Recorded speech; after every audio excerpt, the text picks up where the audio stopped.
Selamat datang di channel cerita kita. Sebelum lanjut ke cerita selanjutnya, yuk subscribe dan like. Absen dulu di kolom komen ya ah. Langit Jakarta malam itu seolah sedang memendam dendam. Guntur menggelegar di kejauhan, menciptakan vibrasi rendah yang menggetarkan kaca-kaca jendela rumah berlantai 2 milik keluarga besar Prasetyo. Di dalam ruang tamu yang diterangi lampu gantung kristal yang temaram, suasana jauh lebih mencekam daripada badai di luar. Cynthia melangkah masuk dengan bahu merosot. Sepatu hak tingginya terasa seberat beton setelah 10 jam bergelut dengan laporan audit di kantor perbankan tempatnya bekerja.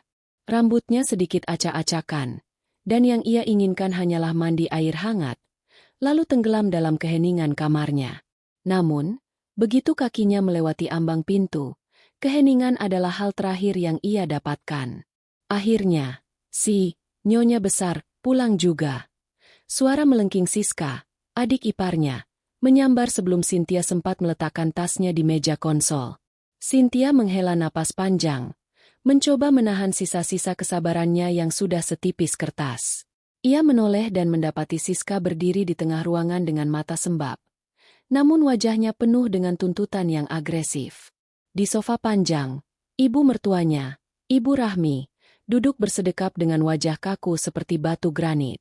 Ada apa, Siska? Ini sudah jam 10 malam. Aku lelah, ujar Cynthia datar. Lelah? Kamu pikir hanya kamu yang lelah? Aku hampir gila, Kak. Siska berjalan mendekat. Langkahnya menghentak-hentak. Ia menyodorkan ponselnya tepat ke depan wajah Cynthia. Lihat ini. Lihat. Cynthia menjauhkan wajahnya sedikit untuk fokus pada layar ponsel itu. Deretan pesan singkat dari nomor tak dikenal berisi ancaman kasar memenuhi layar. Foto-foto Siska yang diambil diam-diam di tempat umum dikirimkan dengan narasi yang mengerikan. Ada juga tangkapan layar total tagihan dari sebuah aplikasi pinjaman online ilegal dan beberapa hutang pada kolega sosialitanya. Angka di bawah layar itu membuat jantung Cynthia berdenyut kencang sesaat. 500 juta rupiah. 500 juta? Bisik Cynthia. Suaranya mengandung campuran antara terkejut dan rasa mual. Siska, apa yang kamu beli sampai punya hutang sebanyak ini? Itu bukan urusanmu aku beli apa. Mungkin tas, mungkin investasi bodong. Aku tidak tahu. Yang jelas, besok mereka akan mendatangi kantorku dan mempermalukan aku di depan semua orang. Kamu harus bayar ini, Kak. Sekarang juga. Cynthia tertawa pendek. Sebuah tawa getir yang tidak sampai ke mata. Kamu bercanda? Aku bekerja di bank. Siska, aku tahu nilai uang. 500 juta itu bukan uang receh yang bisa aku ambil dari saku celanaku hanya karena kamu salah langkah dalam gaya hidup. Wajah Siska memerah padam. Ia menoleh ke arah ibunya, mencari dukungan. Ibu Rahmi berdehem, lalu berdiri dengan perlahan. Ia berjalan mendekati menantunya itu, menatap Cynthia dengan pandangan yang merendahkan, seolah-olah Cynthia adalah orang asing yang menumpang di rumah itu. Cynthia, suara Ibu Rahmi berat dan penuh otoritas. Siska adalah adik suamimu. Dia keluarga kita. Selama 7 tahun kamu menikah dengan Raka. Kamu selalu bilang gaji bankmu itu besar. Kamu juga punya tabungan, kan? Jangan jadi orang kikir di saat keluarga sedang terdesak. Bu. Ini bukan soal keluarga terdesak. Ini soal tanggung jawab. Bela Cynthia. Selama ini aku yang membiayai listrik, air, bahkan belanja dapur rumah ini. Mas Raka hanya menanggung cicilan mobil yang sering dipakai Siska. Jika aku membayar hutang Siska sekarang, dia tidak akan pernah belajar. 500 juta itu bisa untuk modal usaha, bukan untuk menambal lubang hitam harga diri Siska. Halah! Bilang saja kamu mau melihat aku hancur, kan? Teriak Siska histeris. Ia mulai melempar bantal sofa ke lantai. Kamu benci padaku karena aku lebih cantik dan lebih disayang ibu. Kamu sengaja ingin aku masuk penjara atau dipermalukan penagih hutang. Cukup, Cynthia, bentak Ibu Rahmi. Ibu tidak mau dengar ceramahmu soal manajemen keuangan. Siska butuh uang itu malam ini juga untuk transfer jaminan. Kalau kamu memang menganggap kami keluarga, keluarkan buku cekmu. Cynthia menatap kedua wanita di depannya dengan rasa tidak percaya. Ia teringat bagaimana selama 7 tahun ia selalu mengalah. Ia teringat bagaimana ia sering menyisihkan bonus tahunannya untuk membelikan perhiasan bagi mertuanya agar ia diterima di keluarga ini. Tapi malam ini, ia menyadari bahwa ia tidak pernah dianggap sebagai manusia, melainkan hanya sebagai mesin ATM berjalan. Aku tidak akan membayarnya, kata Cynthia tegas. Suaranya rendah namun bergetar karena amarah yang tertahan. Tidak 1 rupiah pun. Keheningan sesaat menyelimuti ruangan itu sebelum Siska meledak. Ia mendekati Cynthia dan mendorong bahunya dengan kasar. Kalau begitu, apa gunanya kamu ada di sini? Kamu hanya benalu yang mau enaknya saja tinggal di rumah ini tanpa mau berkorban. Aku benalu? Aku yang membayar pajak bumi dan bangunan rumah ini tahun lalu. Persetan dengan itu. Siska berteriak tepat di depan wajah Cynthia. Mata Siska melotot liar. Hampir gila karena ketakutan akan hutangnya. Bayarkan hutangku 500 juta sekarang. Atau pergi dari sini. Aku tidak sudi melihat wajah pelitmu lagi di rumah ibuku. Cynthia tertegun. Ia menoleh ke arah Ibu Rahmi, berharap ada sedikit pembelaan atau setidaknya sisa kewarasan. Namun, Ibu Rahmi justru melipat tangan di dada. Siska benar, Cynthia, ucap Ibu Rahmi dingin. Jika kamu sudah tidak punya rasa hormat pada permintaan orang tua dan tidak mau membantu kesulitan saudaramu, maka pintu itu terbuka lebar untukmu. Pergi malam ini juga. Ibu tidak butuh menantu yang menyimpan uangnya sendiri sementara keluarganya menderita. Cynthia merasakan dadanya sesak, bukan karena sedih, melainkan karena rasa muak yang sudah mencapai puncaknya. Ia melihat ke arah tangga, berharap Raka, suaminya, muncul dan mengakhiri kegilaan ini. Raka memang ada di sana, berdiri di bayang-bayang lantai 2, menyaksikan segalanya. Namun, pria itu hanya diam, tertunduk, tidak berani bersuara melawan ibunya. Cynthia menarik napas dalam-dalam. Dinginnya sikap Raka adalah paku terakhir di peti mati pernikahannya. Baik, jawab Cynthia singkat. Ia tidak menangis. Matanya justru berkilat tajam. Tak sudi.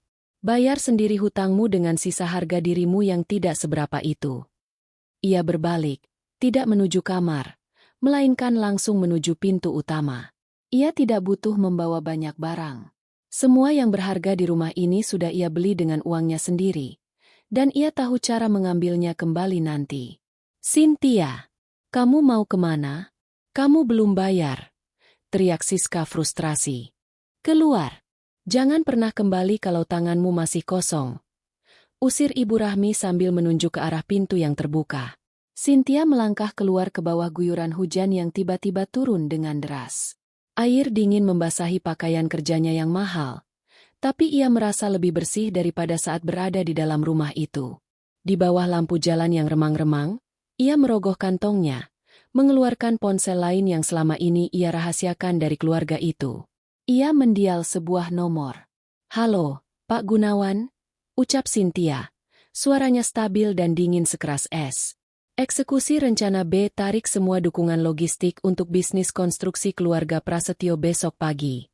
Dan satu lagi, batalkan status anonim pada kepemilikan sertifikat rumah di Jalan Melati. Biarkan mereka tahu siapa pemilik sah rumah yang mereka tempati sekarang. Cynthia menutup teleponnya, masuk ke dalam taksi yang baru saja ia pesan lewat aplikasi, dan meninggalkan rumah itu tanpa sekalipun menoleh ke belakang. Malam pengusiran itu bukanlah akhir baginya, melainkan awal dari mimpi buruk yang baru saja ia kirimkan ke alamat mertuanya. Hujan yang mengguyur Jakarta malam itu terasa seperti jarum-jarum es yang menusuk kulit Cynthia. Air mengalir deras dari rambutnya, membasahi blus sutra yang kini melekat dingin di tubuhnya. Di dalam taksi yang membawanya membelah kemacetan malam, Cynthia duduk tegak. Matanya menatap kosong ke arah butiran air yang berkejaran di kaca jendela. Suara teriakan Siska dan tatapan tajam Ibu Rahmi masih terngiang, berputar-putar di kepalanya seperti kaset rusak. Kita sudah sampai, Bu. Suara sopir taksi memecah keheningan. Cynthia mengerjap, tersadar dari lamunannya. Di depannya berdiri sebuah gedung apartemen mewah dengan fasad kaca yang menjulang tinggi, Sebuah aset yang ia beli 3 tahun lalu dari bonus keberhasilannya menutup transaksi merger besar di kantor pusat. Selama ini, ia menyebut tempat ini sebagai investasi masa depan. Namun ia tak pernah menyangka bahwa masa depan itu akan datang secepat ini, dalam bentuk pelarian dari sebuah pengusiran. Setelah melewati proses verifikasi keamanan yang ketat, Cynthia melangkah masuk ke dalam unitnya di lantai 22. Begitu pintu tertutup rapat, ia menyandarkan punggungnya di balik daun pintu yang kokoh. Hening. Sangat hening. Jauh berbeda dengan hiruk-pikuk rumah mertuanya yang selalu dipenuhi suara televisi yang keras atau rengekan Siska tentang tren mode terbaru. Ia berjalan menuju kamar mandi, menanggalkan pakaiannya yang basah kuyup, dan berdiri di bawah pancuran air hangat. Saat uap air mulai memenuhi ruangan, barulah pertahanannya sedikit goyah. Ia teringat Raka. Suaminya yang selama 7 tahun ini ia cintai, pria yang ia dukung saat bisnis ayahnya jatuh bangkrut, pria yang selalu ia banggakan di depan teman-temannya. "Kenapa kamu diam saja, Raka?" bisiknya pada dinding marmer yang bisu. Rasa sakit itu bukan karena ia kehilangan tempat tinggal. Cynthia punya segalanya. Rasa sakit itu berasal dari kenyataan bahwa setelah 7 tahun pengabdian, ia dibuang seperti sampah hanya karena ia menolak memberikan uang untuk kebodohan orang lain. Yang lebih menyakitkan, suaminya sendiri yang menjadi saksi bisu tanpa sedikit pun niat untuk menariknya kembali dari kehujanan. Selesai mandi, Cynthia mengenakan jubah mandi satin dan duduk di depan laptopnya yang berada di meja kerja minimalis. Matanya yang merah karena lelah kini menatap tajam ke arah layar. Jika mereka menginginkan perang, maka peranglah yang akan mereka dapatkan. Ia membuka sebuah folder terenkripsi berjudul Prasetyo Project. Di dalamnya terdapat semua catatan keuangan keluarga suaminya. Sejak ayah Raka meninggal, kondisi keuangan keluarga itu sebenarnya keropos. Bisnis konstruksi yang dikelola Raka dan Ibu Rahmi hanya bertahan karena Cynthia menggunakan koneksinya di bank untuk memberikan kelonggaran kredit dan memastikan vendor-vendor besar tetap mau bekerja sama dengan mereka. Tanpa sepengetahuan Raka, Cynthia adalah malaikat pelindung yang menjaga agar gaya hidup mewah Siska dan gengsi Ibu Rahmi tetap tegak. Namun malam ini, malaikat itu telah patah sayapnya dan berubah menjadi algojo. Cynthia mulai mengetik email. Jari-jarinya bergerak dengan presisi seorang auditor yang dingin. Kepada manajemen vendor logistik global, perihal penghentian penjaminan kredit.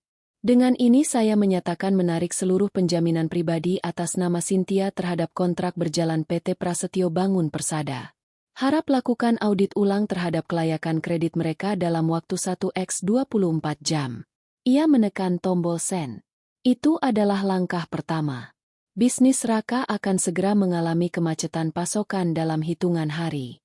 Tanpa penjaminan Cynthia, perusahaan itu hanyalah sebuah cangkang kosong yang terlilit hutang. Belum sempat ia menutup laptop, ponselnya bergetar hebat. Nama Raka muncul di layar. Cynthia membiarkannya bergetar hingga mati. Lalu panggilan itu masuk lagi untuk kedua kalinya, dan ketiga kalinya. Akhirnya, Cynthia mengangkatnya. "Halo." Suara Cynthia datar, tanpa emosi. "Cynthia, kamu di mana?" Ibu marah besar. "Sin, kamu tidak seharusnya bicara seperti itu tadi." Suara Raka terdengar panik, namun masih ada nada menyalahkan di dalamnya. Siska sampai histeris. Dia mengunci diri di kamar. "Ibu bilang kamu sudah keterlaluan karena membawa-bawa harga diri." Cynthia memejamkan mata, merasakan mual yang luar biasa. "Raka, istrimu baru saja diusir ke tengah badai malam-malam. Kamu tidak tanya apakah aku baik-baik saja? Kamu tidak tanya di mana aku tidur?" Hening di seberang sana. Raka berdehem kecil. Aku tahu kamu wanita kuat, Sin. Kamu pasti punya tabungan atau teman yang bisa ditumpangi. Tapi Siska, dia masih muda, dia gegabah. Dia butuh kita sekarang. Tolonglah, pulang dan minta maaf pada ibu. Katakan kamu akan bantu cicil hutang Siska. Kita bicarakan baik-baik. Ya." Tawa Cynthia pecah. Sebuah tawa yang terdengar mengerikan di tengah malam yang sunyi. "Minta maaf? Untuk apa? Untuk kejahatan karena aku tidak mau memberikan 500 juta pada seorang penjudi gaya hidup? Raka, dengar baik-baik. Aku tidak akan pernah kembali ke rumah itu. Dan besok, pengacaraku akan mengirimkan sesuatu untukmu. Apa maksudmu? Sin, jangan gila. Kita ini suami istri. Suami istri adalah tentang melindungi satu sama lain. Kamu melihatku dihina dan diusir. Dan kamu hanya berdiri di sana seperti patung pajangan. Kamu bukan suamiku lagi. Raka, kamu hanyalah putra Ibu Rahmi yang malang. Cynthia memutuskan sambungan telepon sebelum Raka sempat membalas. Ia segera mematikan ponselnya dan melemparkannya ke atas tempat tidur. Ia berjalan menuju balkon apartemennya. Di bawah sana, lampu-lampu kota Jakarta berkelap-kelip. Cynthia tahu, besok pagi dunia keluarga Prasetyo akan mulai bergetar. Mereka pikir mereka telah mengusir seorang menantu yang pelit, tanpa menyadari bahwa mereka baru saja mengusir satu-satunya tiang yang menyangga rumah mereka agar tidak runtuh. Ibu Rahmi ingin melihat Siska selamat dari penagih hutang? Mari kita lihat bagaimana mereka menyelamatkan diri ketika seluruh fondasi hidup mereka ditarik dalam satu malam. Cynthia menghirup udara malam yang dingin dengan dalam. Untuk pertama kalinya dalam 7 tahun, ia merasa benar-benar bebas. Di rumah keluarga Prasetyo, Ibu Rahmi sedang menghibur Siska yang menangis sesenggukan di ruang tamu, sementara Raka menatap pintu depan yang tertutup rapat dengan perasaan tidak enak yang mulai menggerogoti dadanya. Mereka masih merasa berada di posisi pemenang, merasa telah memberikan pelajaran pada Cynthia yang dianggap sombong. Mereka tidak tahu bahwa di apartemen megah di pusat kota, Cynthia baru saja menyusun daftar aset yang akan ia sita kembali dari tangan mereka. Biarkan saja dia pergi, Raka, ucap Ibu Rahmi sambil mengelus rambut Siska. Besok kalau dia sudah kedinginan dan sadar tidak punya siapa-siapa, dia akan sujud di depan pintu ini memohon ampun. Siska mengangguk. Senyum licik muncul di balik air mata palsunya. Benar, Mas. Kak Cynthia itu cuma gertak sambal.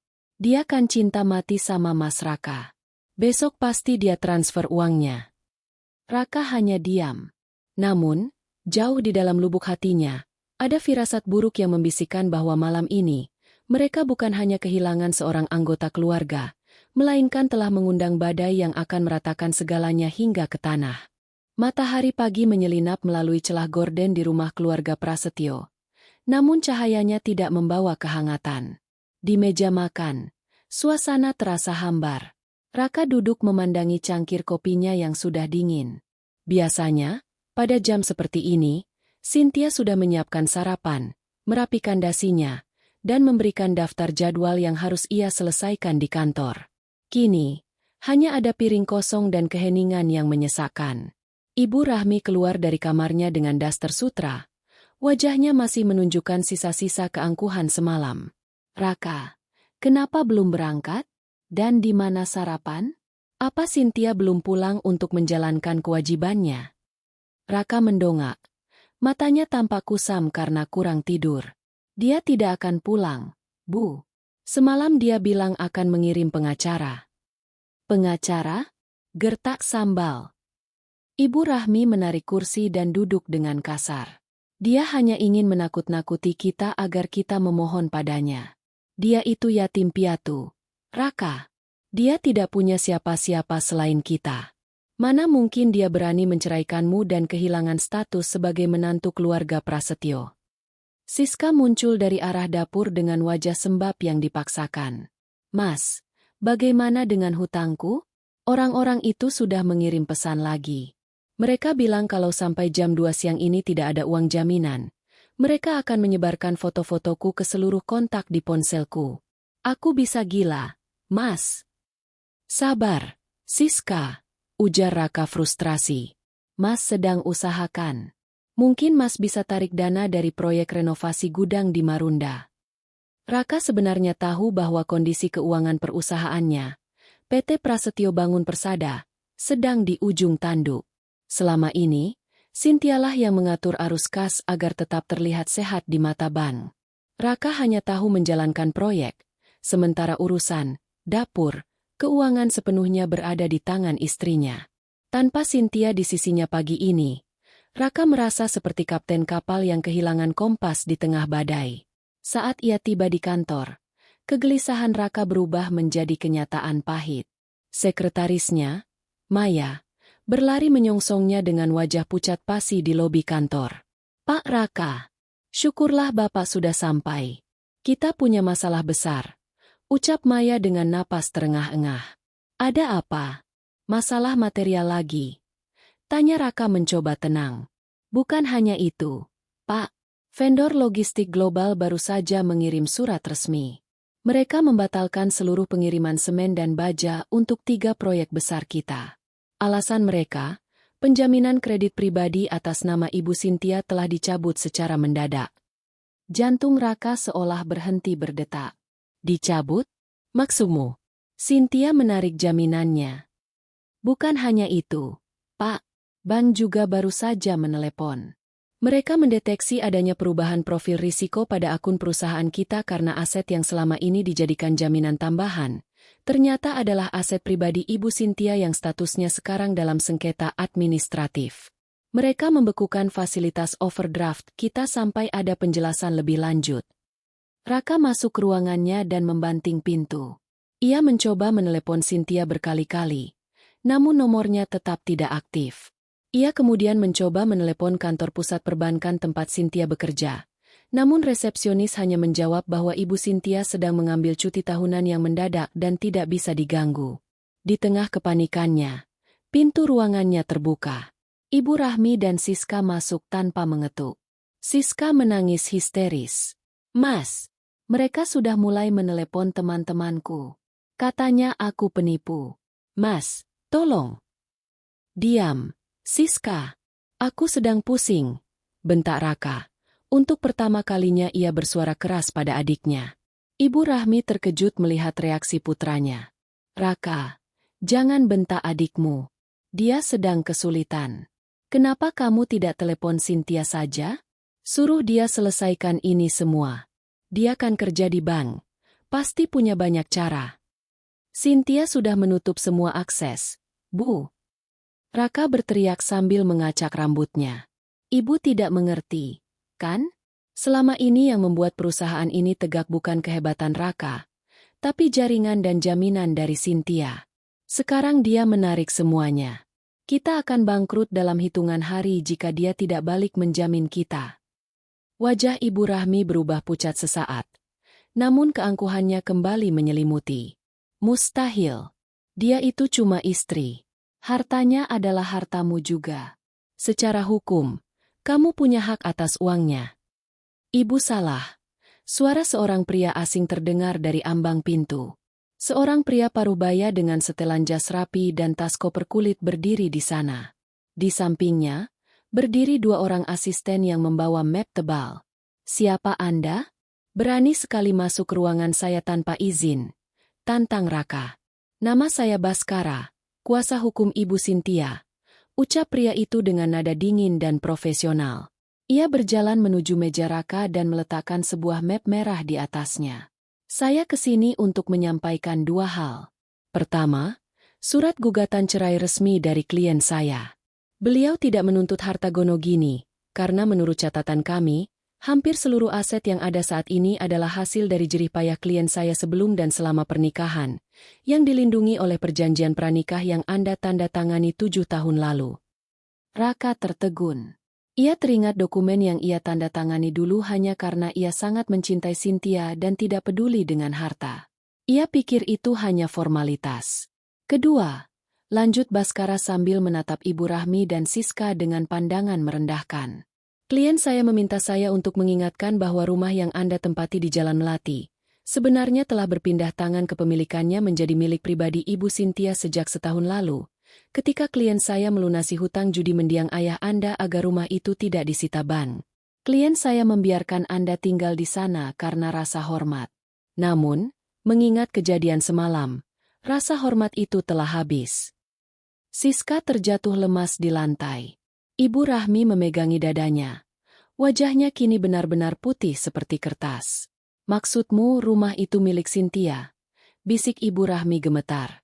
"Secara sah dan hukum, iya. jawab Baskara. Klien saya memberikan waktu 3 hari bagi Anda sekalian untuk mengosongkan rumah tersebut. Jika tidak, kami akan melakukan pengosongan paksa dengan bantuan pihak berwajib. Raka terduduk lesu di kursinya. Dunianya benar-benar runtuh. Ia melihat ke arah ibunya yang kini mulai meratap, dan ke arah adiknya yang terus-menerus melihat ponselnya yang penuh ancaman. Ia teringat kata-kata terakhir Cynthia semalam. Jangan pernah cari aku saat duniamu runtuh. Kini, ia baru menyadari bahwa Cynthia tidak hanya pergi membawa kopernya, tapi ia membawa pergi seluruh nyawa dari keluarga Prasetyo. Raka, sang suami yang tak berdaya, hanya bisa menatap surat gugatan cerai itu dengan tangan gemetar, menyadari bahwa ia telah membiarkan satu-satunya hal berharga dalam hidupnya dibuang oleh keegoisan ibu dan adiknya sendiri. Di luar, awan mendung kembali berkumpul, seolah bersiap untuk meratakan sisa-sisa kejayaan palsu yang masih mereka genggam. Selama 7 tahun, keluarga Prasetyo mengenal Cynthia sebagai sosok yang sederhana, bahkan cenderung membosankan. Mereka mengenalnya sebagai wanita yang berangkat kerja pukul 7 pagi mengenakan seragam kantor yang kaku dan pulang dengan wajah lelah untuk mengurus keperluan rumah tangga. Di mata Ibu Rahmi, Cynthia hanyalah seorang karyawan bank menengah yang beruntung bisa menikah dengan putranya yang memiliki nama besar keluarga.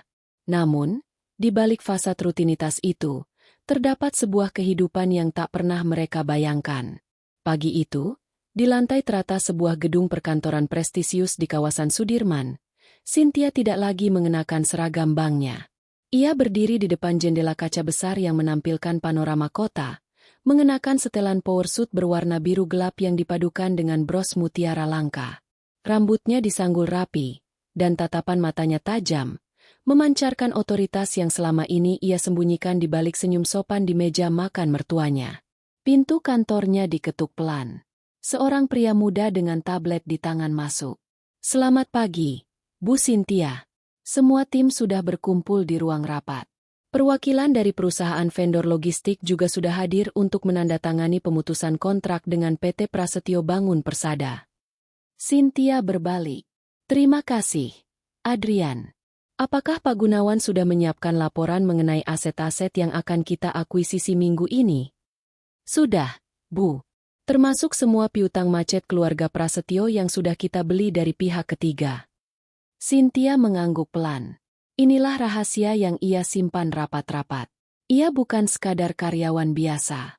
Sebelum menikah dengan Raka, Cynthia adalah seorang analis risiko jenius yang mengelola portofolio investasi pribadi beberapa konglomerat. Melalui perusahaan cangkang bernama S-Nexus Holdings, Cynthia telah membangun imperium kecil yang bergerak di bidang distribusi material bangunan dan modal ventura. Ia sengaja merahasiakan ini karena ingin dicintai sebagai dirinya sendiri, bukan karena kekayaannya. Ia ingin melihat apakah Raka akan tetap menjadi pria yang ia cintai tanpa iming-iming harta. Namun, 7 tahun justru membuktikan bahwa keluarga itu hanya memandangnya sebagai alat, dan Raka terlalu lemah untuk melindunginya. Cynthia melangkah menuju ruang rapat. Di sana, wajah-wajah serius para eksekutif menunduk hormat saat ia masuk. Mari kita mulai, ucapnya dingin. Hari ini, kita akan menarik seluruh sokongan untuk keluarga Prasetyo. Pastikan semua dilakukan sesuai hukum. Saya tidak ingin ada celah bagi mereka untuk menuntut balik. Bagaimana dengan proyek pembangunan perumahan di BSD yang mereka kelola, Bu? Tanya salah satu manajer. Secara teknis, perusahaan ibulah yang menyuplai 80% materialnya. Hentikan pengiriman per hari ini, jawab Cynthia tanpa ragu. Biarkan proyek itu terbengkalai. Saat mereka mulai gagal bayar pada bank, saya sendiri yang akan turun untuk membeli aset tersebut melalui lelang. Cynthia merasa seperti seorang pemain catur yang sedang melakukan skakmat. Ia tahu persis setiap langkah yang akan diambil Raka. Suaminya itu akan mencoba mencari pinjaman ke bank lain. Namun ia lupa bahwa Cynthia memiliki pengaruh besar di lingkungan perbankan. Satu memo internal darinya mengenai profil risiko, keluarga bermasalah, akan menutup semua pintu bagi Raka. Sambil menyeruput kopi hitamnya, Cynthia teringat ucapan Siska semalam tentang hutang 500 juta. Baginya, uang itu hanyalah pengeluaran harian perusahaannya. Namun, Ia tidak akan memberikan sepeser pun. Biarlah Siska merasakan bagaimana rasanya dikejar oleh konsekuensi dari perbuatannya sendiri. Di tengah rapat, Adrian memberikan ponsel khusus kepada Cynthia. "Maaf Bu, ada panggilan dari seseorang yang mengaku sebagai Ibu Rahmi. Beliau menelepon ke kantor pusat S-Nexus karena katanya ada masalah dengan rumahnya." Cynthia menatap layar ponsel itu dengan senyum tipis. Rupanya mereka sudah mulai bergerak. Ibu Rahmi mungkin sedang bingung mengapa rumah yang ia banggakan tiba-tiba didatangi orang-orang yang mengaku sebagai pemilik baru. "Abaikan saja," kata Cynthia tenang. "Beritahu mereka bahwa direktur utama sedang tidak bisa diganggu. Jika mereka punya urusan hukum, hubungi Pak Baskara." Setelah rapat selesai, Cynthia kembali ke ruangannya. Ia duduk di kursi kebesarannya, menatap foto pernikahannya dengan Raka yang masih tersimpan di dalam dompetnya. Dengan jari gemetar, ia mengeluarkan foto itu dan merobeknya menjadi dua. Bagian wajah Raka ia masukkan ke dalam mesin penghancur kertas. Dulu, ia rela hidup dalam kesederhanaan, menggunakan mobil lama, dan menabung setiap rupiah demi masa depan bersama Raka. Ia rela dihina mertuanya karena dianggap tidak setara secara sosial. Semua itu ia lakukan demi sebuah konsep, keluarga, yang ternyata hanyalah fata morgana.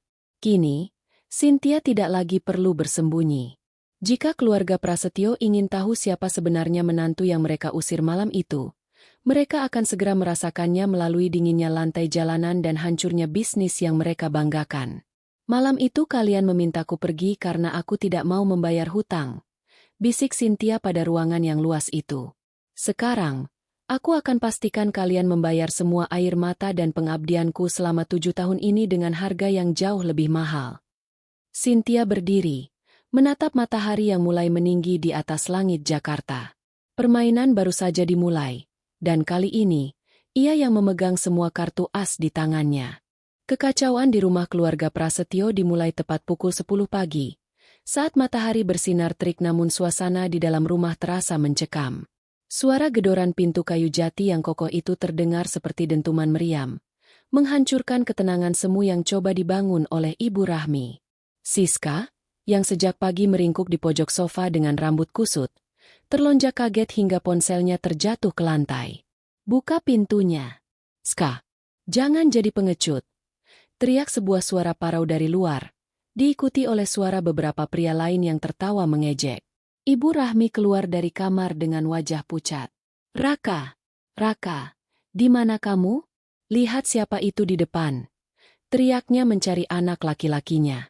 Namun, Raka sudah pergi sejak subuh ke kantor untuk mencoba menyelamatkan bisnisnya yang mulai kolaps. Dengan tangan gemetar, Ibu Rahmi mengintip dari balik gorden.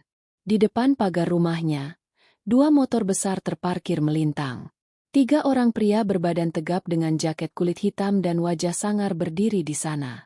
Salah satu dari mereka membawa sebuah papan kayu kecil bertuliskan, "Bayar hutang atau rumah ini disita." "Ibu, bagaimana ini?"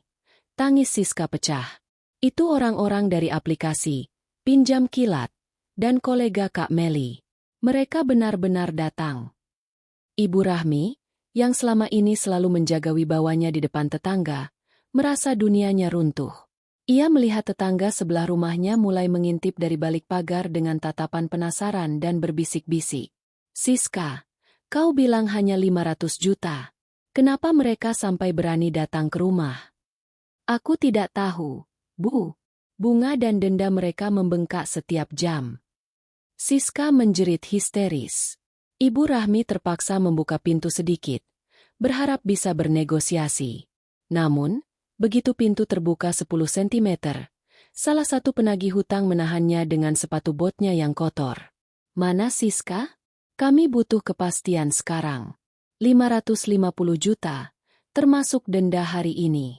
Kalau tidak ada, kami bawa barang-barang berharga dari dalam," ucap pria pemimpin kelompok itu dengan nada dingin. "Tunggu dulu, ini rumah keluarga terhormat." Ibu Rahmi mencoba menggertak. "Anak saya, Raka, adalah pemilik perusahaan konstruksi besar. Kami pasti bayar." "Halah, jangan kasih janji palsu, Bu. sahut penagih lainnya sambil meludah ke samping. Kami sudah cek.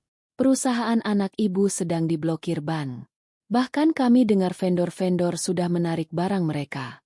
Kalian ini cuma orang kaya palsu yang tinggal di rumah pinjaman. Mendengar kata, rumah pinjaman, jantung Ibu Rahmi seolah berhenti. Ia teringat ucapan pengacara Cynthia kemarin. Apa maksudmu? Ini rumah almarhum suami saya. Cek saja sendiri ke BPN, Bu. Rumah ini sudah diagunkan dan ditebus oleh orang lain setahun lalu. Kami di sini hanya mau uang kami kembali. Kalau tidak, foto-foto Siska saat sedang pesta pora di Bali dengan uang hasil hutang akan kami sebar ke semua grup WhatsApp warga di lingkungan ini. Siska berlutut di lantai, menangis meraung-raung. Jangan, Pak. Tolong jangan. Aku akan carikan uangnya. Kak Cynthia, iya. Kak Cynthia pasti punya. Cynthia sudah tidak ada di sini, Siska. Bentak Ibu Rahmi pada anaknya. Namun matanya sendiri mulai berkaca-kaca. Ia baru menyadari betapa bodohnya mereka telah mengusir satu-satunya orang yang selama ini menjadi perisai dari kehinaan seperti ini. Selama 2 jam berikutnya, rumah itu berubah menjadi neraka. Para penagih hutang itu tidak masuk ke dalam karena dilarang oleh Ibu Rahmi. Namun mereka duduk di teras sambil merokok dan berbicara keras-keras tentang betapa tidak tahu malunya keluarga Prasetyo.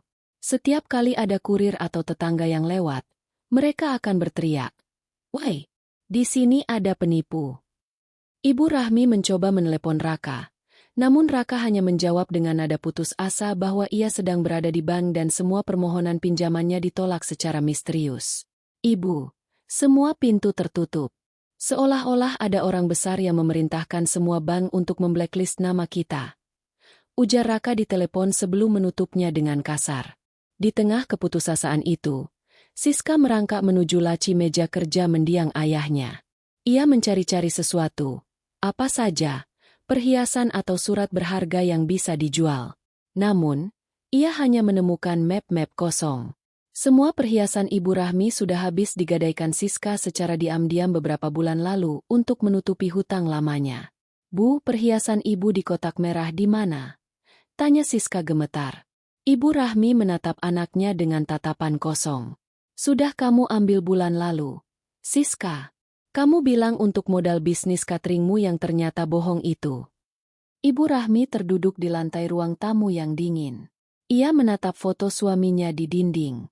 Dulu, mereka adalah keluarga yang sangat disegani. Namun sekarang, kehormatan itu terbakar habis oleh gengsi dan gaya hidup Siska yang tak terkendali. Tiba-tiba, ponsel Siska berbunyi lagi. Sebuah pesan masuk dari nomor tidak dikenal. Isinya adalah sebuah foto. Cynthia sedang duduk di sebuah kafe mewah dengan pakaian yang sangat elegan, tampak tenang dan berwibawa. Pesan itu berbunyi, "Uang 500 juta itu setara dengan harga tas yang aku beli kemarin. Tapi untukmu, Siska, 1 rupiah pun terasa terlalu mahal." Siska menjerit dan melempar ponselnya ke dinding hingga hancur. "Ini semua gara-gara Cynthia. Dia sengaja membiarkan kita dihina. Dia punya uangnya, Bu. Dia punya." Ibu Rahmi tidak lagi menanggapi. Ia menatap pintu rumahnya yang terus digedor dari luar. Ia mulai menyadari bahwa penagih hutang ini barulah awal dari penderitaan mereka. Ancaman pengosongan rumah dalam 3 hari dari pengacara Cynthia adalah ancaman yang jauh lebih nyata dan mematikan. Tanpa Cynthia yang biasanya dengan lembut menenangkan para penagih hutang atau dengan cerdas mengatur arus kas keluarga, mereka hanyalah sekumpulan orang yang tak berdaya menghadapi kejamnya dunia luar. Malam pun mulai jatuh. Dan para penagih hutang itu berjanji akan kembali besok pagi dengan massa yang lebih banyak. Di dalam rumah yang gelap karena mereka takut menyalakan lampu, Ibu Rahmi dan Siska hanya bisa saling berpelukan dalam ketakutan. Sementara Raka belum juga berani pulang karena malu menghadapi tetangga yang sudah tahu bahwa keluarga Prasetyo sedang diambang kehancuran total. Kerajaan pasir yang mereka bangun dengan keangkuhan itu kini benar-benar mulai tersapu ombak. Pagi hari ketiga setelah pengusiran itu, suasana di kantor pusat PT Prasetyo Bangun Persada terasa seperti pemakaman. Tidak ada lagi suara deru mesin fotokopi yang sibuk atau percakapan ringan di pantry. Para karyawan berkumpul dalam kelompok-kelompok kecil, berbisik-bisik dengan wajah cemas. Kabar bahwa perusahaan sedang diambang Paili telah menyebar seperti api di padang rumput kering. Raka duduk di kursi kebesarannya. Namun ia merasa kursi itu sekarang terlalu besar untuknya. Di depannya, tumpukan map merah berisi surat teguran dari berbagai vendor dan ban menumpuk setinggi gunung. Namun, yang paling menghancurkan hatinya adalah sebuah amplop putih bersih yang terletak tepat di tengah mejanya. Surat gugatan cerai dan pemutusan hubungan bisnis. Baru saja ia akan menyentuh amplop itu. Pintu ruangannya terbuka tanpa ketukan. Seorang pria muda dengan langkah tegap masuk. Raka mengenalnya. Itu adalah Adrian, asisten pribadi yang dulu sering terlihat mendampingi para petinggi di pertemuan-pertemuan industri material. Pak Raka, sapa Adrian dengan nada yang terlalu formal dan dingin. Saya di sini sebagai perwakilan dari S-Nexus Holdings. Saya membawa dokumen pemutusan kontrak final untuk suplai material di proyek BSD dan Cibubur. Raka terperangah. S-Nexus? Kenapa perusahaan sebesar itu peduli dengan vendor kecil seperti kami? Dan, sejak kapan kami bekerja sama dengan mereka? Adrian tersenyum tipis. Sebuah senyuman yang mengandung rasa kasihan sekaligus ejekan. Pak Raka, selama 7 tahun ini, Anda mungkin terlalu sibuk dengan urusan rumah tangga hingga tidak menyadari siapa yang sebenarnya menyokong punggung Anda. S-Nexus Holdings adalah pemilik dari 3 vendor utama yang memberikan kredit lunak kepada perusahaan Anda. Dan pemilik mayoritas S-Nexus adalah Ibu Cynthia. Dunia Raka seolah berputar. Ia merasa oksigen di ruangannya tiba-tiba habis. Cynthia? Pemilik S-Nexus? Tidak mungkin. Dia hanya karyawan bank. Saya tahu berapa gajinya setiap bulan. Gaji yang beliau tunjukkan kepada Anda adalah gaji dari posisi operasional yang beliau ambil hanya untuk tetap merasa membumi. Jelas Adrian sambil meletakkan dokumen di meja. Kekayaan pribadi beliau dari hasil investasi dan kepemilikan saham di sektor distribusi jauh melampaui total aset perusahaan Anda. Namun, per hari ini, Ibu Cynthia telah menginstruksikan kami untuk memutus semua benang merah yang menghubungkan aset beliau dengan keluarga Anda. Raka meraih dokumen itu dengan tangan gemetar. Ia membaca poin demi poin. Cynthia tidak hanya menarik jaminan, ia juga menarik seluruh alat berat yang selama ini disewakan kepada PT Prasetyo dengan harga, teman, melalui perusahaan pihak ketiga. Tanpa alat berat itu, proyek pembangunan yang sedang berjalan akan terhenti total. Kegagalan memenuhi tenggat waktu berarti denda miliaran rupiah yang harus dibayar Raka kepada pengembang. Ini pembunuhan karakter, bisik Raka parau. Dia sengaja ingin menghancurkanku. Beliau tidak menghancurkan Anda, Pak Raka, sela Adrian tegas. Beliau hanya berhenti menjadi fondasi rumah Anda yang rapuh.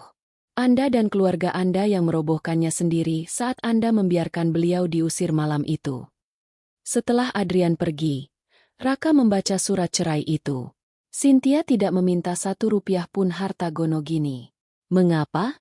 Karena ia sadar bahwa harta yang dimiliki Raka sebenarnya adalah hutang yang diberikan Cynthia secara terselubung selama bertahun-tahun. Dengan tidak menuntut apa-apa, Cynthia justru menunjukkan bahwa Raka tidak punya apa-apa untuk diberikan. Di sisi lain kota, di sebuah firma hukum ternama, Cynthia sedang duduk berhadapan dengan Pak Baskara. Ia tampak tenang, namun ada gurat kelelahan di matanya. Memutuskan benang merah yang sudah terjalin selama 7 tahun bukanlah perkara mudah secara emosional. Meski secara finansial ia sangat berkuasa. Semua kontrak sudah diputus, Bu Cynthia, lapor Pak Baskara. Bank juga sudah mengirimkan surat peringatan pertama kepada Ibu Rahmi terkait status rumah di Jalan Melati. Sesuai instruksi Ibu, kami akan melakukan mediasi terakhir sore ini sebelum prosedur pengosongan fisik dilakukan. Cynthia mengangguk. Saya ingin ini cepat selesai, Pak Baskara. Saya tidak ingin menyimpan dendam, tapi saya juga tidak ingin memberikan ruang bagi mereka untuk kembali parasit di hidup saya. Sore itu, di sebuah kafe netral, Raka datang menemui Cynthia. Ia berharap bisa membujuk istrinya, atau setidaknya menyelamatkan sedikit dari bisnisnya. Raka tampak berantakan. Dasinya miring dan matanya merah. Sangat kontras dengan Cynthia yang tampak bercahaya. mengenakan gaun simpel namun berkelas yang harganya mungkin setara dengan cicilan mobil Raka selama setahun. Sin, suara Raka bergetar. Kenapa kamu melakukan ini? Kenapa kamu merahasiakan semuanya dariku? Kalau aku tahu kamu punya S-Nexus, aku tidak akan pernah membiarkan ibu dan Siska bertindak sejauh itu.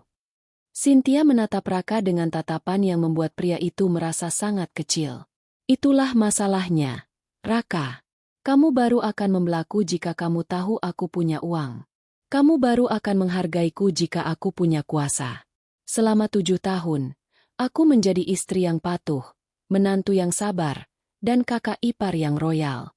Aku menunggu kamu berdiri sebagai laki-laki untuk melindungiku hanya karena aku adalah istrimu, bukan karena aku adalah CEO sebuah perusahaan.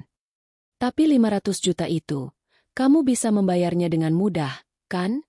Tanya Raka lagi, masih dengan nada menuntut yang tersembunyi. Cynthia tertawa kecil. Tentu saja aku bisa. Tapi kenapa aku harus membuang uang hasil kerja kerasku untuk membayar gaya hidup adikmu yang bahkan tidak tahu cara mengucapkan terima kasih? Raka, hubungan kita sudah berakhir saat kamu diam melihat ibumu mengusirku di bawah hujan. Benang merah itu sudah putus, dan aku tidak punya niat untuk menyambungnya kembali. Cynthia berdiri, meninggalkan Raka yang tertunduk di meja kafe. Saat Cynthia berjalan keluar, ia merasa sebuah beban besar terangkat dari bahunya. Namun di belakangnya, Raka menyadari bahwa mulai besok, ia bukan lagi seorang pengusaha sukses, melainkan seorang pria yang harus menghadapi kemarahan ibunya, histeria adiknya, dan tumpukan hutang yang kini tak lagi memiliki penjamin. Malam itu, untuk pertama kalinya, PT Prasetyo Bangun Persada secara resmi menyatakan berhenti beroperasi karena kehabisan likuiditas. Benang merah itu benar-benar telah putus, meninggalkan keluarga Prasetyo tergantung di udara tanpa pengaman. Rumah di Jalan Melati kini tak ubahnya seperti bangunan berhantu. Aliran listrik telah diputus karena tunggakan yang tak terbayar, memaksa Ibu Rahmi dan Siska duduk di ruang tamu dengan hanya mengandalkan cahaya lilin yang menari-nari di atas meja. Bayangan mereka di dinding tampak besar dan mengancam, seolah-olah dosa-dosa masa lalu sedang memanifestasikan diri. Raka pulang dengan langkah gontai. Tas kerjanya terasa berat, bukan karena dokumen proyek, melainkan karena tumpukan surat sita dan peringatan hukum. Ia masuk ke dalam rumah yang gelap itu tanpa suara. Di atas meja kerja peninggalan ayahnya yang sudah berdebu, ia meletakkan satu-satunya benda yang berhasil ia selamatkan dari kantornya yang kini disegel kurator. Sebuah kotak kayu kecil berisi arsip pribadi Cynthia yang tertinggal di laci terdalam. Mas Raka, kamu sudah pulang. Suara Siska terdengar serak dari kegelapan. Bagaimana? Apakah Cynthia mau membantu? Penagih hutang itu bilang mereka akan kembali besok dengan truk untuk mengangkut sofa dan TV kita. Raka tidak menjawab. Ia menyalakan senter ponselnya dan mulai membuka kotak kayu itu. Ia mencari sesuatu, mungkin bukti transfer, mungkin catatan rahasia, apa saja yang bisa ia gunakan untuk membujuk Cynthia kembali. Namun, apa yang ia temukan justru menjadi belati yang menikam jantungnya berkali-kali. Di dalam kotak itu terdapat tumpukan kwitansi rumah sakit dari 5 tahun yang lalu. Nama pasien yang tertera adalah Ibu Rahmi Prasetyo. Raka mengerutkan kening. Ia ingat saat itu ibunya harus menjalani operasi jantung bypass yang sangat mahal. Selama ini, Ibu Rahmi bercerita bahwa biaya itu ditanggung oleh asuransi lama mendiang ayahnya yang tiba-tiba cair. Raka membaca rinciannya. Tidak ada asuransi. Di sana tertulis jelas, pembayaran lunas via transfer pengirim, Cynthia Putri. Angkanya fantastis. Hampir mencapai 1 miliar rupiah jika ditotal dengan biaya pemulihan pasca operasi. Cynthia membayar semuanya secara tunai tanpa pernah menyebutkan sepatah kata pun kepada siapapun. Ia membiarkan Ibu Rahmi percaya bahwa itu adalah warisan, agar harga diri mertuanya tetap terjaga. Ibu, panggil Raka. Suaranya bergetar hebat. Ibu, kemari. Ibu Rahmi berjalan perlahan mendekat. Wajahnya yang biasanya angkuh kini tampak keriput dan lelah di bawah cahaya senter. Ada apa, Raka? Apa kamu menemukan uang? Raka menyodorkan kwitansi rumah sakit itu.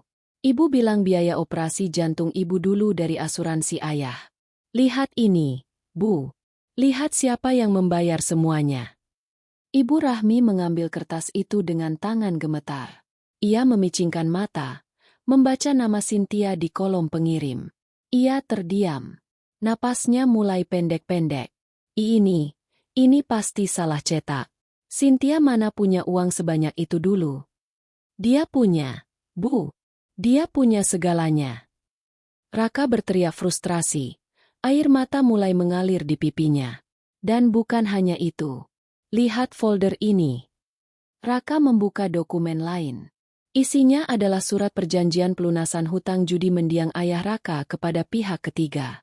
Selama ini, Raka mengira ayahnya meninggalkan aset yang bersih. Ternyata, rumah yang mereka tempati ini hampir disita 7 tahun lalu, tepat sebulan sebelum mereka menikah. Cynthialah yang menebusnya dengan seluruh tabungan masa mudanya, lalu mengubah status kepemilikannya menjadi atas nama pribadinya hanya agar rumah itu tidak bisa digadaikan lagi oleh Siska atau Raka di kemudian hari. Siska yang ikut mengintip dari belakang mulai gemetar. Jadi, selama ini kita hidup di rumah milik Kak Cynthia? Dan dia yang menyelamatkan nyawa ibu. Iya, Siska. Dia menyelamatkan kita berkali-kali. Raka melempar tumpukan kertas itu ke lantai.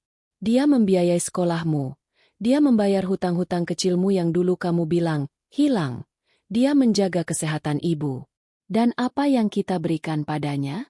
Kita menghinanya. Kita memanggilnya pelit. Dan kita mengusirnya di tengah hujan karena dia menolak memberikan 500 juta untuk menutupi kegilaanmu. Ibu Rahmi terduduk lemas di lantai. Dikelilingi oleh bukti-bukti kebaikan menantu yang baru saja ia buang. Rasa malu yang luar biasa mulai merayap di dadanya. Lebih menyakitkan daripada serangan jantung yang pernah dialaminya. Ia teringat bagaimana ia sering membanding-bandingkan Cynthia dengan menantu tetangga yang berasal dari keluarga kaya, tanpa tahu bahwa menantunya sendiri adalah pelindung finansial utama mereka. Aku tidak tahu, bisik Ibu Rahmi dengan suara parau. Ibu tidak tahu karena ibu tidak pernah mau tahu, balas Raka. Ibu hanya melihat apa yang Cynthia kenakan, apa yang dia bawa. Ibu tidak pernah melihat apa yang dia berikan. Dia memberikan seluruh hidupnya untuk keluarga ini, dan kita membalasnya dengan pengkhianatan. Tiba-tiba, terdengar suara ketukan pintu yang sopan namun tegas. Bukan gedoran kasar para penagih hutang, melainkan ketukan yang berirama. Raka membuka pintu dan mendapati Pak Baskara berdiri di sana dengan 2 petugas berseragam. "Selamat malam, Pak Raka," ucap Pak Baskara tanpa ekspresi. "Waktu 3 hari sudah habis. Ini adalah surat perintah pengosongan rumah yang sah dari pengadilan. Kami membawa tim untuk membantu Anda memindahkan barang-barang pribadi. Sisanya, aset tetap di dalam rumah ini, akan tetap menjadi milik Ibu Cynthia sesuai perjanjian." "Pak, tolong beri kami waktu 1 malam lagi," pinta Raka dengan suara memelas. "Ibu saya sedang tidak sehat." Pak Baskara menatap Ibu Rahmi yang masih terduduk di lantai dikelilingi kwitansi. Ibu Cynthia sudah menduga hal ini. Beliau sudah menyiapkan tim medis di luar jika memang diperlukan. Namun, perintah tetaplah perintah. Anda harus keluar sekarang. Siska mulai menjerit histeris saat petugas mulai masuk dan menempelkan stiker aset milik S-Nexus pada perabotan mahal di ruang tamu. Lemari pajangan, televisi layar besar, hingga set meja makan yang dulu dibeli dengan uang Cynthia, kini tak boleh mereka sentuh. Saat mereka dipaksa melangkah keluar dari rumah itu, Ibu Rahmi memegangi kwitansi operasi jantungnya erat-erat. Ia melihat ke arah jalanan, berharap melihat mobil Cynthia lewat agar ia bisa bersujud memohon ampun. Namun, jalanan itu sepi. Kebenaran yang menyakitkan itu kini telah terpampang nyata. Mereka tidak pernah memiliki apapun. Semua kemewahan, kesehatan, dan tempat berteduh yang mereka nikmati selama ini adalah pemberian dari wanita yang mereka usir dengan hina. Kini, di bawah lampu jalan yang remang-remang, keluarga Prasetyo harus menghadapi kenyataan bahwa mereka hanyalah orang asing yang tak punya arah di dunia yang mereka anggap milik mereka sendiri. Malam itu, Jalan Melati menjadi saksi sebuah drama yang akan menjadi buah bibir warga selama bertahun-tahun. Di depan rumah nomor 45, sebuah truk logistik besar terparkir dengan lampu hazard yang berkedip-kedip, membelah kegelapan malam. Cahaya kuningnya memantul di wajah Ibu Rahmi yang tampak 10 tahun lebih tua hanya dalam hitungan hari. Beberapa petugas berseragam rapi mulai bekerja dengan efisiensi yang menakutkan. Mereka tidak kasar, namun ketegasan mereka jauh lebih mengintimidasi daripada ancaman penagih hutang. Satu persatu, barang-barang yang selama ini menjadi kebanggaan Ibu Rahmi diberi label dan didata. Sofa kulit impor, lampu gantung kristal, hingga lukisan pemandangan di ruang tamu, semuanya bukan lagi milik mereka. Harap menepi, Bu. Kami akan mengunci area dapur, ucap seorang petugas dengan nada datar. Siska berdiri di trotoar sambil memeluk tas kecil berisi sisa pakaiannya. Ia terus menatap ponselnya yang mati total karena kehabisan daya. Mas Raka, kita mau kemana? Kita tidak punya uang untuk hotel. Teman-temanku tidak ada yang mengangkat telepon. Tangisnya pecah lagi.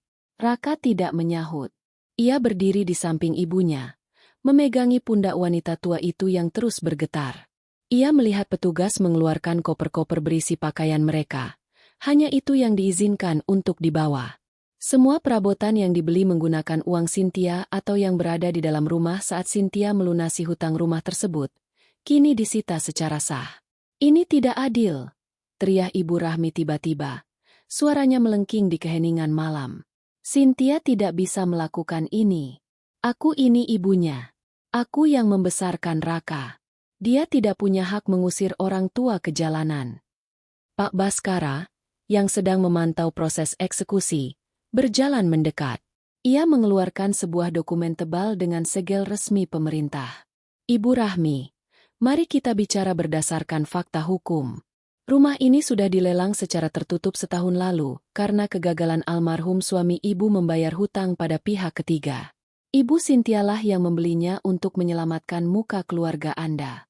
Selama setahun ini, beliau membiarkan Anda tinggal di sini secara cuma-cuma. Baskara menjeda, menatap Ibu Rahmi dengan tajam.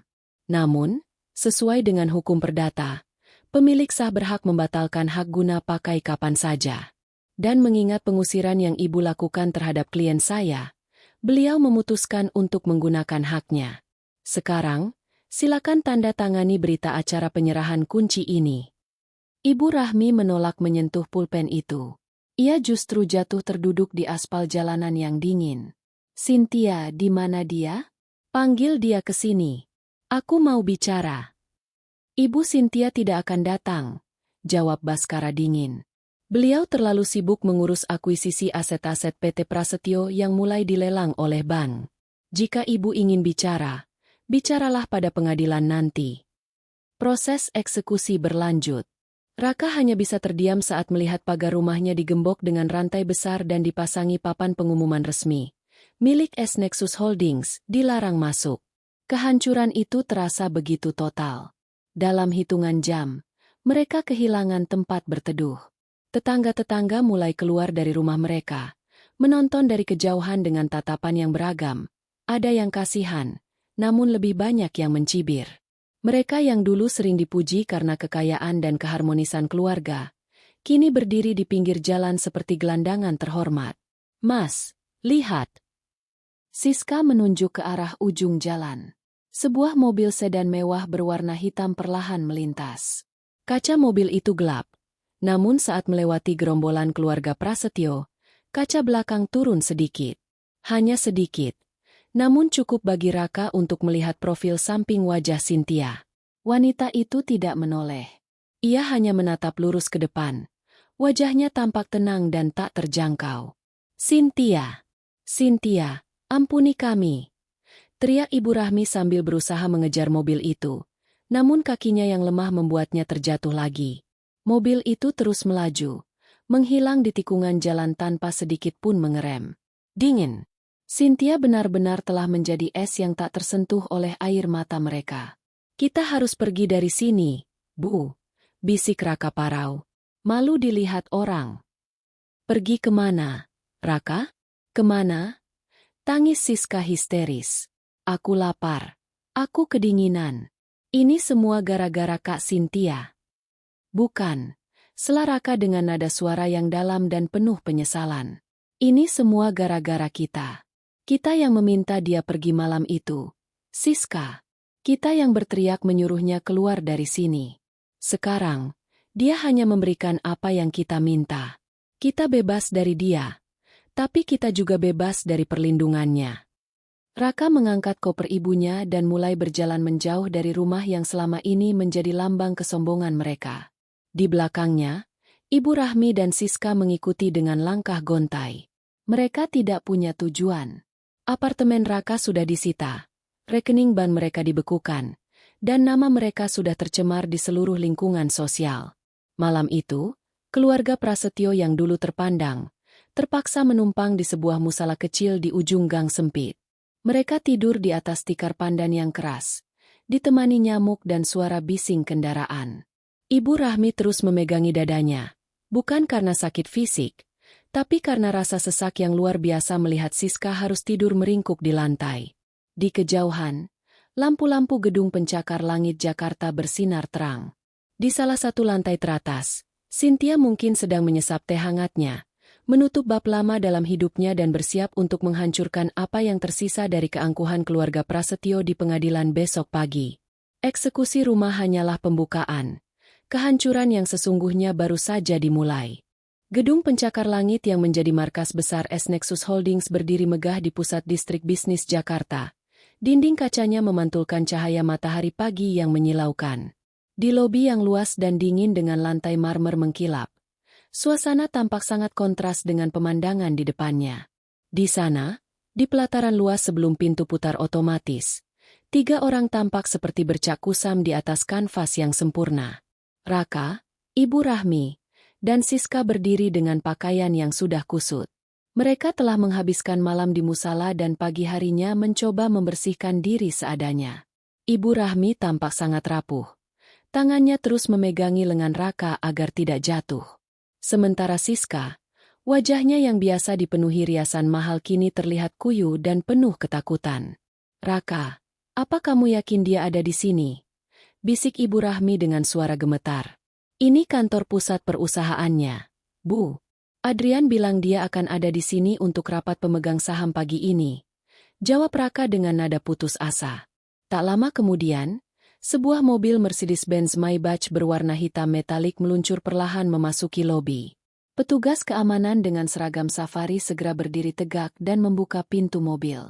Begitu sosok wanita dengan setelan jas putih tulang keluar dari mobil, Ibu Rahmi seolah mendapatkan kekuatan mendadak. "Cynthia!" teriak Ibu Rahmi. Cynthia berhenti sejenak. Ia merapikan kacamata hitamnya, lalu menatap ke arah sumber suara. Ia tidak tampak terkejut. Dengan langkah yang tenang dan penuh wibawa, ia berjalan mendekati mereka, namun tetap menjaga jarak sekitar 2 meter. Beberapa pengawal pribadinya segera membentuk barikade kecil di belakangnya. "Cynthia, tolong kami, Nak," rintih Ibu Rahmi. Wanita tua yang biasanya berdiri tegak dengan dagu terangkat itu kini tiba-tiba merosot ke lantai. Ia bersujud di depan kaki Cynthia. Tangan tuanya berusaha menggapai ujung sepatu hak tinggi menantunya. "Ibu minta maaf. Ibu salah. Ibu buta karena gengsi. Tolong jangan usir kami ke jalanan, Cynthia. Ibu tidak kuat." Siska, melihat ibunya bersujud, ikut menjatuhkan diri di samping ibunya. Ia menangis histeris. Suaranya menggema di pelataran kantor yang sunyi. "Kak Cynthia, ampuni aku. Aku akan kembalikan semua barang-barangku. Aku akan kerja apa saja. Tolong lunasi hutang 500 juta itu. Kak, mereka mengancam akan membunuhku. Aku takut sekali." Pemandangan itu sangat dramatis. 2 wanita yang dulu mengusir Cynthia dengan kejam, kini bersujud dan meratapi nasib di bawah kaki wanita yang sama. Para karyawan yang mulai berdatangan ke kantor berhenti sejenak, menonton adegan memilukan itu dari kejauhan. Cynthia menatap mereka tanpa ekspresi.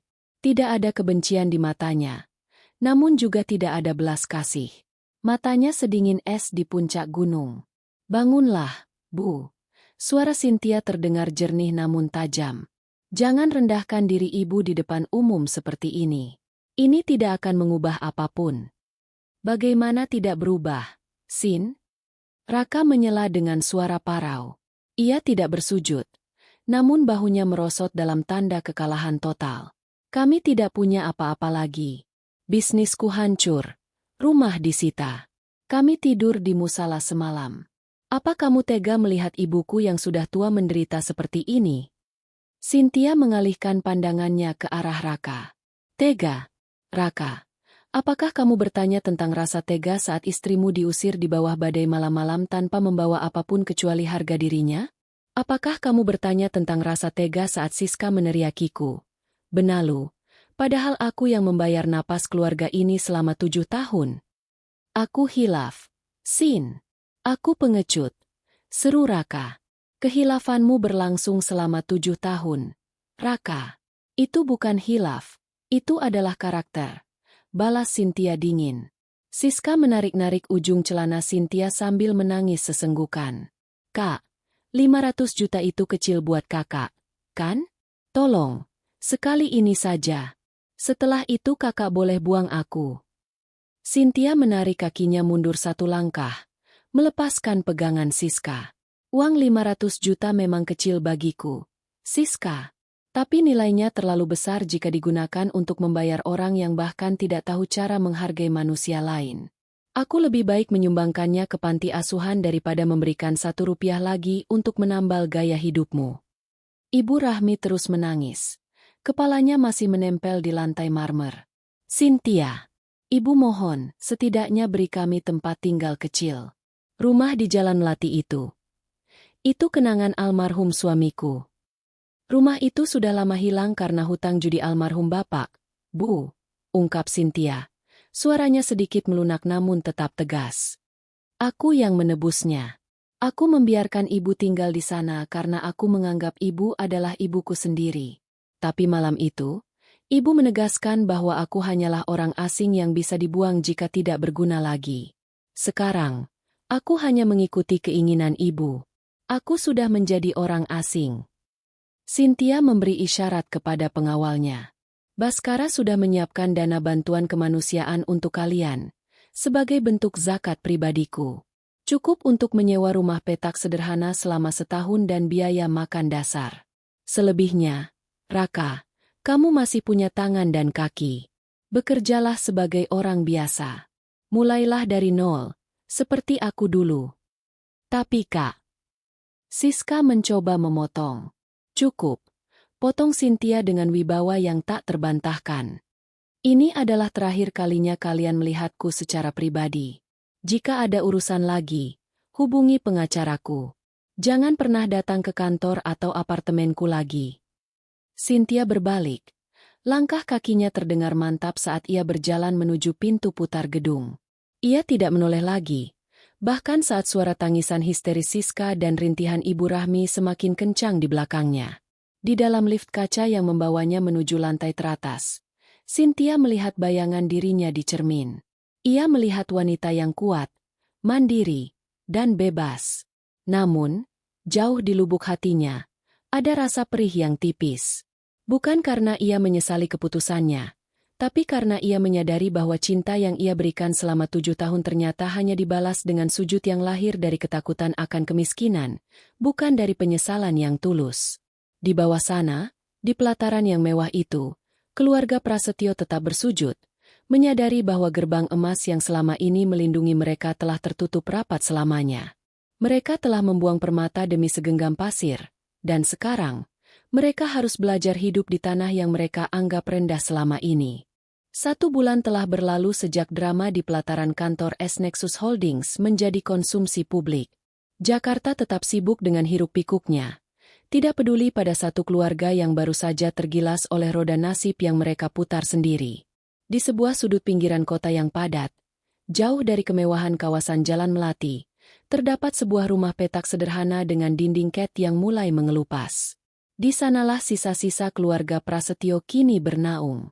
Ibu Rahmi duduk di sebuah kursi plastik di teras sempit yang hanya berjarak 1 meter dari selokan. Tidak ada lagi aroma teh Earl Grey atau kue-kue premium di pagi hari. Di depannya hanya ada segelas teh tawar dan sepiring singkong rebus. Wajahnya yang dulu selalu tampak berwibawa kini terlihat kuyu. Matanya sering menatap kosong ke arah jalanan yang berdebu. Di dalam rumah, Terdengar suara Siska yang sedang mengeluh. Mas Raka, airnya mati lagi. Dan kenapa sabun cuci piringnya habis? Aku tidak bisa hidup seperti ini terus. Raka keluar dari dapur dengan kaos oblong yang sudah luntur warnanya. Tangannya kasar karena kini ia bekerja sebagai pengawas lapangan di sebuah proyek bangunan kecil milik teman lamanya. Pekerjaan yang ia dapatkan bukan karena prestise, melainkan karena belas kasihan. Pakai air yang di ember, Siska. Dan kalau mau sabun, pergi ke warung depan. Beli dengan uang sisa makanmu, ujar Raka datar. Ia tidak lagi membentak. Suaranya mengandung keletihan yang amat sangat. Ia telah kehilangan semangat untuk berdebat dengan adiknya yang masih belum sepenuhnya sadar akan realita. Uang sisa? Mana ada? Penagih hutang itu masih saja mengirim pesan teror meski Kak Cynthia sudah memblokir akses mereka ke kantor. Keluh Siska sambil menghempaskan tubuhnya ke kasur lantai yang tipis. Raka tidak menanggapi. Ia melangkah keluar dan duduk di samping ibunya. Bu, hari ini pengacara Cynthia akan datang untuk menyerahkan dokumen terakhir. Ibu Rahmi hanya mengangguk pelan. Apakah Cynthia ikut datang, Raka? Sepertinya tidak, Bu. Dia sudah sangat jauh dari jangkauan kita sekarang. Tak lama kemudian, sebuah mobil kantor yang sederhana berhenti di depan rumah petak mereka. Pak Baskara turun dengan membawa sebuah koper kecil. Ia tidak lagi menunjukkan tatapan dingin seperti saat eksekusi rumah, melainkan tatapan profesional yang hambar. Selamat siang. Sapa Baskara. Ia meletakkan 2 amplop besar di atas meja plastik. Sesuai janji Ibu Cynthia, ini adalah dokumen penyelesaian akhir. Amplop pertama berisi surat putusan cerai yang sudah disahkan oleh pengadilan. Anda sudah resmi bercerai secara hukum, Pak Raka. Raka mengambil surat itu. Membaca namanya dan nama Cynthia yang kini benar-benar terpisah oleh hukum membuat dadanya sesak. 7 tahun pernikahan berakhir dalam selembar kertas yang hanya membutuhkan waktu beberapa minggu untuk diproses. Dan amplop kedua? Tanya Ibu Rahmi dengan suara serak. Amplop kedua adalah akta hibah untuk rumah petak ini, jelas Baskara. Ibu Cynthia sudah melunasi pembayaran rumah ini atas nama Ibu Rahmi. Beliau berkata, ini adalah hadiah terakhir sebagai tanda terima kasih karena ibu pernah bersedia menerima beliau di keluarga ini, terlepas dari apa yang terjadi di akhirnya. Beliau ingin ibu punya tempat berteduh yang aman di masa tua. Ibu Rahmi mulai terisak. Dia masih memikirkan tempat tinggalku, setelah semua yang kulakukan padanya. Ibu Cynthia adalah orang yang sangat logis, Bu, tambah Baskara. Beliau memutus hubungan, tapi beliau tidak memutus sisi kemanusiaannya. Namun, beliau menitipkan pesan terakhir untuk kalian bertiga. Baskara mengeluarkan sebuah catatan kecil dan membacakannya. Jangan mencari aku di masa depan. Aku sudah membayar semua hutang budiku pada keluarga ini melalui air mata dan pengabdian selama 7 tahun. Sekarang, belajarlah untuk membayar hutang kalian sendiri, bukan dengan uang, tapi dengan kejujuran dan kerja keras. Rumah ini adalah batas terakhir dari belas kasihku. Setelah ini, kalian adalah nahoda bagi kapal kalian masing-masing. Jangan sampai tenggelam lagi karena gengsi. Setelah Pak Baskara pergi, keheningan yang panjang menyelimuti mereka. Siska keluar dari dalam rumah dan melihat akta hibah itu. Ia ingin protes karena rumah itu sangat kecil. Namun saat melihat wajah kakaknya yang mengeras dan ibunya yang hancur dalam tangis, ia terdiam. Raka berdiri di depan pintu rumah petak itu, menatap langit sore yang berwarna jingga. Ia teringat 7 tahun lalu, saat ia berjanji akan membahagiakan Cynthia di depan penghulu. Ia merasa sangat bodoh. Ia memiliki seorang ratu di sisinya. Namun ia membiarkan ratu itu diperlakukan seperti pelayan hingga akhirnya sang ratu membangun kerajaannya sendiri dan meninggalkan mereka di reruntuhan. Kini, Cynthia telah benar-benar pergi. Tidak ada lagi pesan singkat yang menanyakan apakah ia sudah makan. Tidak ada lagi dana darurat yang tiba-tiba muncul saat bisnisnya macet. Dan tidak ada lagi punggung yang bisa ia sandari saat dunia terasa berat. Di pusat kota, di puncak gedung S Nexus, Cynthia sedang berdiri di balkon, menatap lampu-lampu kota yang mulai menyala satu persatu. Ia memegang sebuah cincin pernikahan lama di tangannya, menatapnya sejenak, lalu melepaskannya ke dalam sebuah kota kecil berisi kenangan masa lalu yang akan ia simpan di gudang terdalam hidupnya. Cynthia tidak merasa menang. Ia hanya merasa lega. Ia telah menyelesaikan tugasnya sebagai seorang istri yang sabar, dan kini ia siap memulai babak baru sebagai seorang wanita yang berdaulat atas dirinya sendiri. Pengabdian itu telah usai. Pintu masa lalu telah tertutup rapat, dan Cynthia melangkah masuk ke dalam kantornya yang megah, tidak lagi menoleh ke belakang.